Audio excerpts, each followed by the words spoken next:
All right, welcome back, and we're here with Sophia today, who's going to help us demonstrate our spelling strategy in our spelling clinic. We're going to be using a word today, Albuquerque, which phonetically cannot be spelled. So that's why we use that word. You have to visualize it to understand it.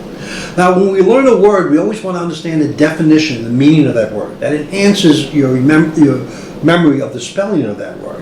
In this case, Albuquerque is the name of the capital of New Mexico. It really doesn't have a definition. So it's all visual, and that's why I chose to start off with this word. When I train teachers, I am hard-pressed to find one teacher in the room who could spell this word. It's because of the difficulty phonetically in spelling it. So the word Albuquerque is A-L-B-U-Q-U-E-R-Q-U-E. So, Sophia, A-L-B-U-Q-U-E-R-Q-U-E. That's what we're going to learn today. All right, now remember the foundational pieces to this. Number one, how you hold your body and where you place your eyes. Every great learner on the planet looks up when they have to remember something or learn something. Every poor learner goes internal, either emotions and feelings which are negative or negative self-talk. By keeping your eyes up, you disattach yourself from emotion and you stay in a visual state. That's why whenever you get nervous or feel anxiety, by looking up will disconnect you. It's a pattern interrupt of how you're feeling, and you're creating pictures in your mind instead of noticing your feelings. So always look up. In the case of spelling, that's what every great speller does. They look up. Every poor speller goes internal. Second thing, your conscious mind can only process 2 to 7 chunks of information at any given moment. So we're going to chunk this word into 3 chunks. A-L-B-U-Q-U-E-R-Q-U-E. Now there's also a second method you can use, because you look for commonalities in the word when you first study it. And you notice that there's a Q-U-E and a Q-U-E, same exact letters. And the only thing separating them is an R. Now I can learn this in 3 chunks or 4 chunks by making that R a separate chunk so I never forget it's right in between the Q-U-E and the Q-U-E. Make sense?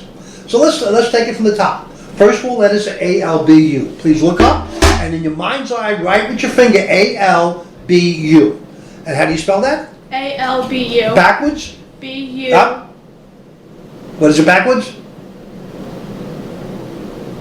U-B-L-A. Outstanding. Next chunk is Q-U-E-R. All right, and by the way, anytime you have a consistent problem of remembering 1 or more letters in a word, if you would exaggerate, for example, let's say you forget the Q-U-E and you keep forgetting the R, you put a gigantic R right there, and that will help you remember that word. Make sense? Okay, so A-L-B-U, Q-U-E-R. Let's look at the Q-U-E-R, look up, write the Q, the U, the E, and the R. And how do you spell it? Q-U-E-R. Backwards? R-E-U-Q. And the first chunk backwards? U-B-L-A. Outstanding. Last chunk, and we're done, is just Q, U, and E. Make sense? Look up, write the Q, the U, and the E. And what is it? Q-U-E. Backwards? E-U-Q. Got it. Outstanding. How do you spell Albuquerque? A-L-B-U-Q-U-E-R-Q-U-E. Outstanding. What is it backwards? E-U-Q-R-E-U-Q-U-B-L-A. Outstanding. Now please write it 3 times for me as fast as you can. Now the reason I have her writing it after we learn the word is to guarantee the kinesthetic anchor to the spelling of the word.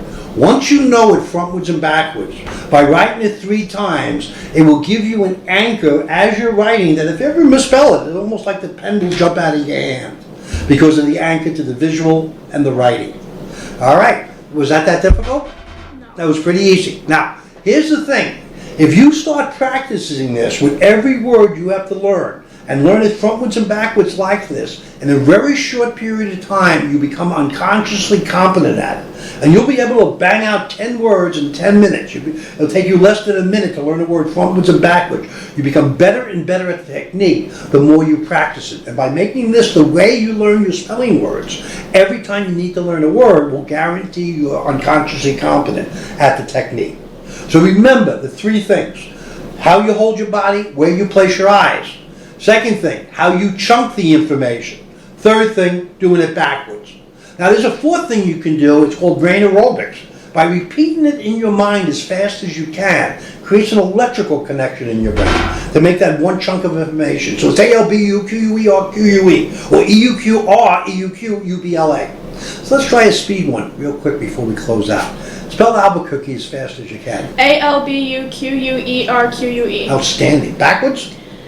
E-U-Q-R-E-U-Q-L Up. B Up. U-B-L-A. Outstanding. Okay, very good. A little bit of a stress there doing it backwards, right? Yes. That's good stress. The more you are exposed to that kind of stress, the less things will stress you out. That's the way to get rid of stress, is by learning how to manage your stress. So this is the first thing we're learning in our learning strategies. The foundational pieces are all the same.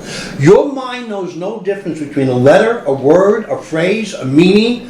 It makes no difference to your brain. It's an electrical chemical response. When you take control of whatever information you have to study, and by looking at it up, by chunking it into small chunks, and by learning it frontwards and backwards, that information will go to long-term memory, and you'll have a 90% recall of the information you learned this way. Thank you so much. You did an excellent job, and we're going to have you back next time for our next learning strategies. Thanks so much. You're welcome.